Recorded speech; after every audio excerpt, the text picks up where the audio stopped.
সুপ্রিয় শিক্ষার্থীরা, আশা করি তোমরা সবাই ভালো আছো।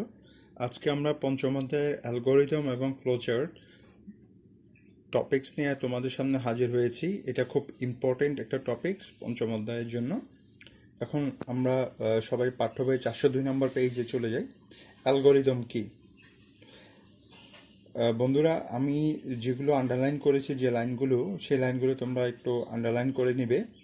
এখন আমরা শুরু করতে যাচ্ছি। অ্যালগরিদম কি? কোনো একটি নির্দিষ্ট সমস্যা সমাধানের জন্য যুক্তিসম্মত এবং পর্যায়ক্রমিকভাবে ধাপে ধাপে সমাধান করার যে পদ্ধতি তাকে অ্যালগরিদম বলে। এখানে কোনো একটি সমস্যা সমাধানের জন্য যুক্তিসম্মত এবং পর্যায়ক্রমিকভাবে ধাপে ধাপে সমাধান করার যে পদ্ধতি তাকে অ্যালগরিদম বলে। তাহলে এখানে কি ওয়ার্ড হচ্ছে, কি পয়েন্ট হচ্ছে যুক্তিসম্মত এবং পর্যায়ক্রমিকভাবে ধাপে ধাপে সমাধান করার পদ্ধতিটি। এটা আমাদেরকে একটু বুঝতে হবে। তারপর একজন প্রোগ্রামার প্রোগ্রামিং সমস্যার সমাধানের উপর ভিত্তি করে পর্যায়ক্রমিকভাবে ছোট ছোট অংশে ভাগ করে অ্যালগরিদম রচনা করেন। ফলে খুব সহজেই প্রোগ্রাম নির্বাহী ধাপগুলো স্পষ্ট বোঝা যায়। তারপর তারপর ফলে প্রোগ্রাম কোডিং করতে অনেক সহজ হয়। অর্থাৎ অ্যালগরিদম যত সহজভাবে উপস্থাপন করা যায়, প্রোগ্রামকে তত সহজভাবে লেখা যায়। এটির এক বা একাধিক ইনপুট থাকবে, কিন্তু একটি মতো আউটপুট থাকবে। সুতরাং অ্যালগরিদমের ইনপুট থাকবে কয়টি?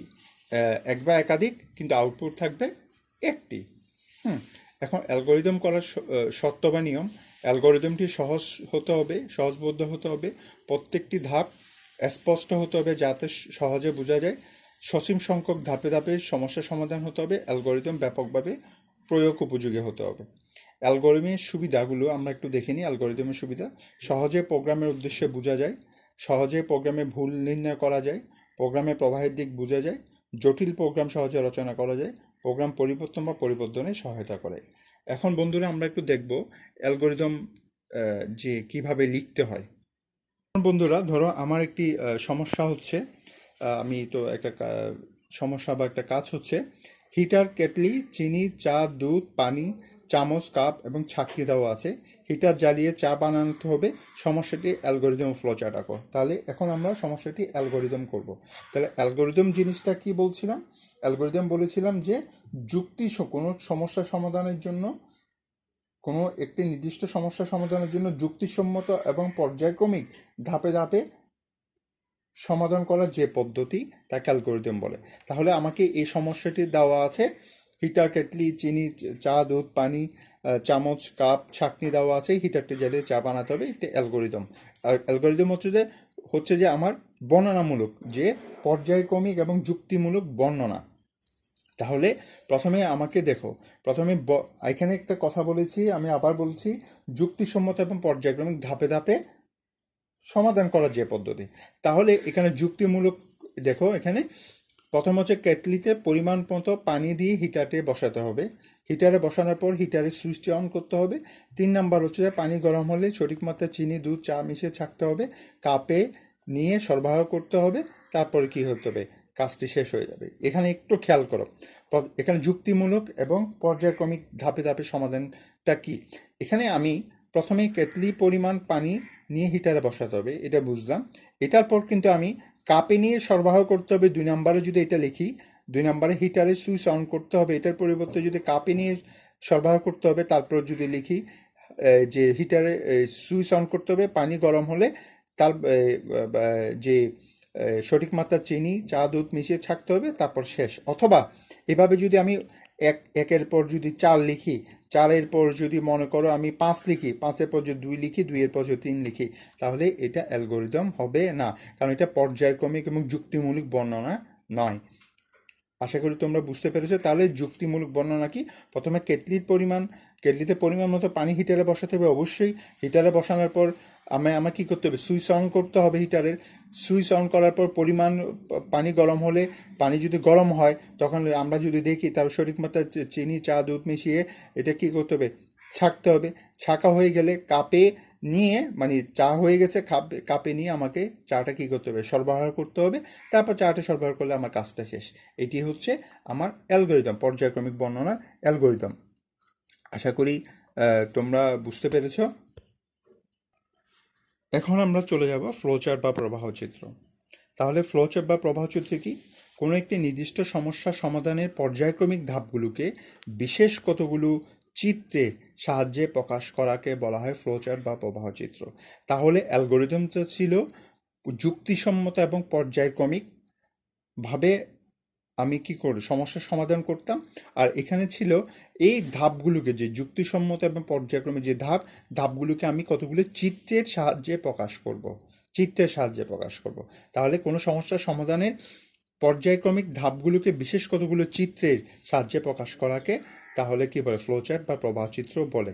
তাহলে ফ্লোচার্টের প্রোগ্রাম সহজে বুঝে যায় বলে প্রোগ্রামার এবং ব্যবহারকারীর মাঝে সংযোগ রক্ষার জন্য এটি ব্যবহৃত হয়। অ্যালগোরিদম একটি সমস্যা ধাপে ধাপে সমাধান করে, আর ফ্লোচার্ট ধাপগুলোকে চিত্রভিত্তিক রূপান্তর।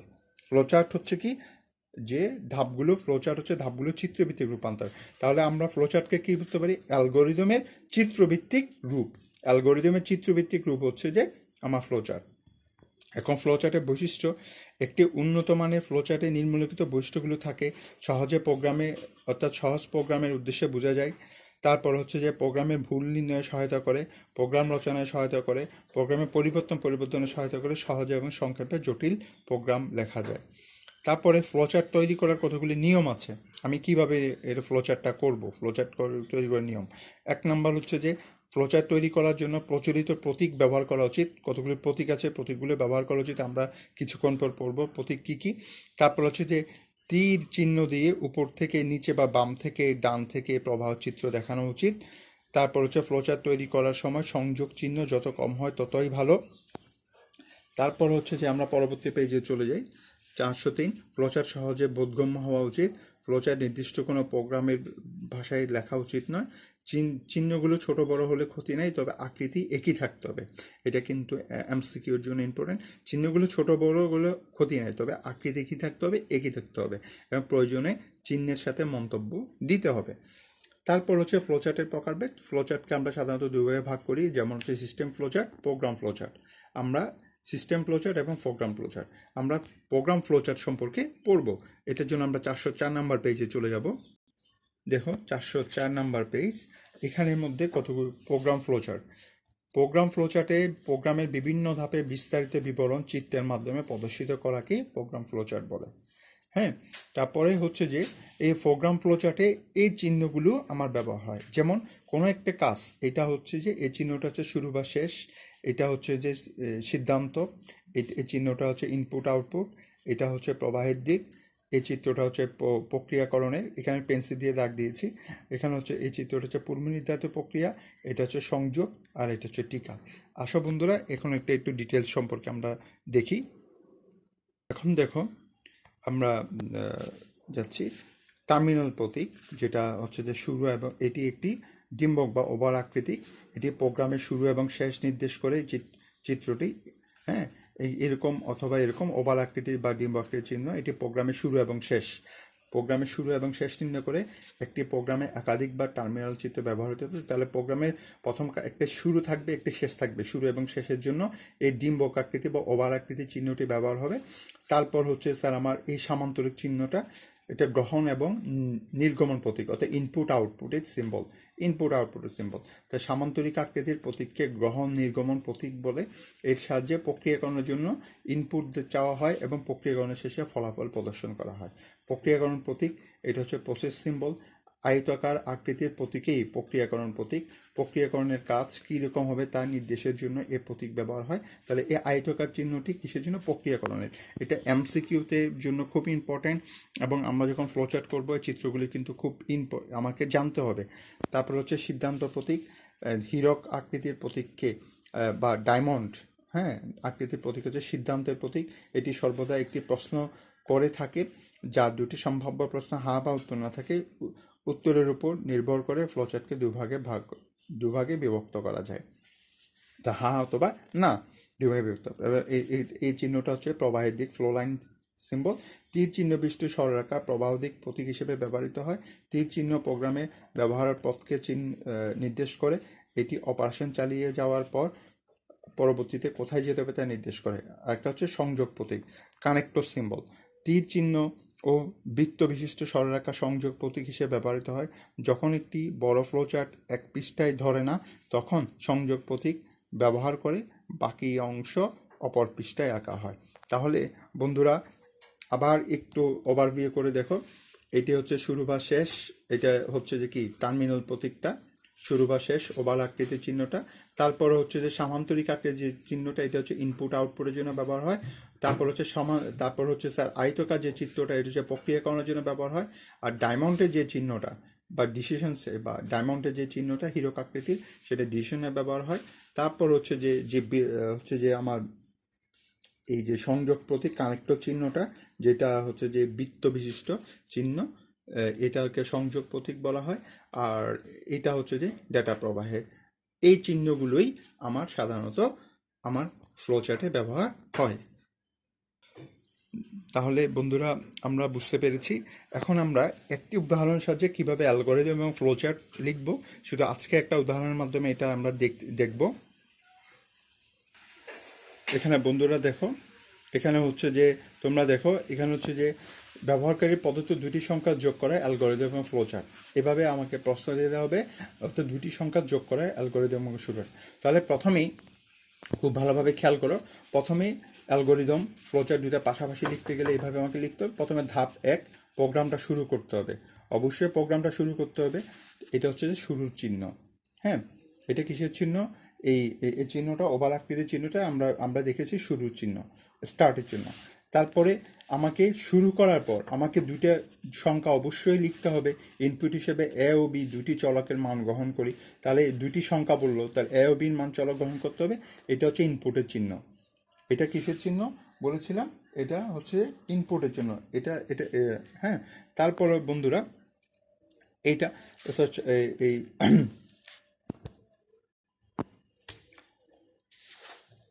তারপর এটা কি সামান্তরিক চিহ্নটি, এটা হচ্ছে যে আমার কি, এটা ইনপুটের চিহ্ন। তারপর হচ্ছে যে আমি ইনপুট নিলাম, ইনপুট নেওয়ার পর এখন দুটি সংখ্যার কি করব, যোগ বের করব। তাহলে এ ও বি চলকের মান যোগ করে সি, তাহলে এ ও বি আমি কি করব, যোগ করব। তাহলে সি কে ধরলাম যোগফল, তাহলে সি ইকুয়াল টু, এখানে প্রসেসটা হবে, এটা কিসের চিহ্ন, প্রসেসের চিহ্ন, অর্থাৎ আয়তকার চিহ্নটি হচ্ছে প্রসেসের চিহ্ন। তারপরে এই চিহ্নগুলো কিন্তু প্রবাহের দিক, মানে কোন কাজটার পর কোন কাজটা হবে এটাই নির্দিষ্ট করছে। হ্যাঁ, পর্যায়ক্রমিক কোন কাজের পর কোন কাজ হবে। তাহলে C equal to A plus B, দুটি সংখ্যা আমি যোগ করলাম। তারপরে যোগ করে আমার এখন ফলাফল বের হবে। তাহলে ইনপুট আউটপুটের চিহ্ন, সামান্তরিক চিহ্নটি ফলাফল হিসেবে সি চলকের মান প্রদর্শন করি। তাহলে সি এর মান সে কী করবে, প্রদর্শন করবে। তারপরে প্রোগ্রামটা শেষ করব। তো ওভাল চিহ্নের শুরু এবং শেষ। আশা করি তোমরা বুঝতে পেরেছো। হ্যাঁ বন্ধুরা, এখন দেখো, আমি যদি অ্যালগরিদম প্রথমে প্রোগ্রামটা যদি লিখে শুরু করি, তারপর যদি লিখি স্যার ফলাফল হিসেবে সি এর মান গ্রহণ করি, একের পর যদি আমি 4 নাম্বারটা লিখি 2-এর জায়গায়, তো ফলাফল হিসেবে সি এর মান গ্রহণ করি। তারপর যদি লিখি এ বি মান চলকের মান যোগ করে সি চলকে রাখি, তারপর হচ্ছে যে ইনপুট হিসেবে এ বি মান চলকের মান গ্রহণ করি, তার প্রোগ্রাম শেষ করি। এইভাবে যদি লিখি তাহলে আমার এটা পর্যায়ক্রমিক ধারাবাহিকভাবে বর্ণনা হবে না। আমি আবার বলছি, যদি প্রোগ্রামটা শুরু করার পর আমি যদি লিখি ফলাফল হিসেবে সি এর মান প্রদর্শন করি, তারপর যদি লিখি এ বির মান যোগ করে সি চলকে রাখি, সি চলকে রাখি, তারপর যদি এ ইনপুট হিসেবে এ ও বি মান দুটি চলকের মান গ্রহণ করি, তারপর যদি লিখি প্রোগ্রাম শেষ করি, তাহলে এটা হবে না। তাহলে এটা কি পর্যায়ক্রমিক বর্ণনা হচ্ছে না। তাহলে আমার পর্যায়ক্রমিক বর্ণনার ধাপগুলো হচ্ছে যে এই নিয়মটাই, এবং এই নিয়মটারই চিত্রভিত্তিক রূপ। এই দেখো, এই নিয়মটারই চিত্রভিত্তিক রূপ হচ্ছে যে ফ্লোচার্ট। তাহলে অ্যালগরিদম হচ্ছে যে কোনো সমস্যার সমাধানের জন্য পর্যায়ক্রমিক এবং যুক্তিমূলক যে ধাপে ধাপের যে প্রক্রিয়া, সেটাকে বলে অ্যালগরিদম। আর ফ্লোচার্ট হচ্ছে যে অ্যালগরিদমের চিত্রিত রূপ। আশা করি তোমরা বুঝতে পেরেছো। আমি অ্যালগরিদম এবং ফ্লোচার্টের আরও ডিটেলস নিয়ে, কতগুলো প্রোগ্রাম নিয়ে, যে সমস্যা নিয়ে আমি নেক্সট ক্লাসে হাজির হব। এখন আমরা একটু এই যে অ্যালগরিদম ফ্লোচার্টের রিলেটেড এমসিকিউর দিকে চলে যাব। তাহলে বন্ধুরা, আমরা 540 নম্বর পৃষ্ঠায় চলে যাই। 540-540-এর আমরা যাব 71, ফ্লোচার্ট কত প্রকার, 71-এ যাব। তারপর আমরা চলে যাব 72, অ্যালগরিদম কি। তারপর চলে যাব 73, অ্যালগরিদমের চিত্ররূপকে কি বলা হয় অবশ্যই। তারপর হচ্ছে 74, 74-এ চলে যাবো ফ্লোচার্ট শুরু এবং শেষ করতে চিত্র কোনটি ব্যবহার হয়। তারপর চলে যাব 75, প্রবাহ চিত্রে প্রক্রিয়াকরণ প্রতীক কোনটি। তারপর হচ্ছে 76 নম্বর, কোনটি ফ্লোচার্টের সংযোগ প্রতীক।